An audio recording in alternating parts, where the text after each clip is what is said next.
आज सबसे पहले इस खुश अवसर में मैं सबको ईद मुबारक कहना चाहता हूं। हमारे जो भी मुसलमान भाई बहन हैं सबको मैं ईद मुबारक बोलना चाहता हूं और मैं दुआ करता हूं कि आने वाले दिन में जो यहाँ में पैंडेमिक चल रहा है हमारे पूरे देश में, हमारे राज्य में, वो कम हो और हमारी ज़िंदगी वापस जैसी पहली थी वैसी हो जाए।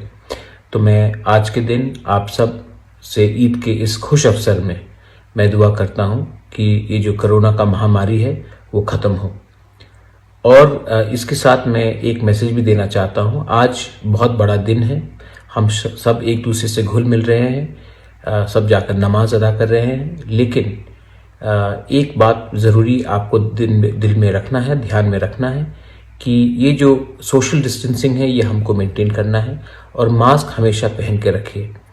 किसी को एक मौका नहीं मिलना चाहिए कि किसी भी धर्म को देखकर कोई बोले कि कोरोना इनके लिए स्प्रेड हुआ है, तो हम इनको मौका भी नहीं देना चाहते हैं। मैं सबको कहना चाहता हूं आप ईद अच्छी तरीके से मनाइए, सोशल डिस्टेंसिंग रखिए और भीड़ भाड़ मत कीजिए, मास्क पहन कर रखिए। इस महामारी में हम सबको एक संग होकर, इस देश को एक संग होकर, हर धर्म को एक संग होकर आगे बढ़ना है। आखिर में मीडिया में एक रिपोर्ट आया था कि राजमाता को कोरोना हुआ है। ये सच बात है, राजमाता को कोरोना हुआ है, उनका बुखार है, हम उनके साथ हैं, लेकिन वो घर में है और मैं आप सबसे कहना चाहता हूं कि वो स्टेबल है, लेकिन आपका दुआ का दरकार है। आप पूजा कीजिए, आप दुआ कीजिए कि राजमाता भी जल्द से जल्द ठीक हो जाए।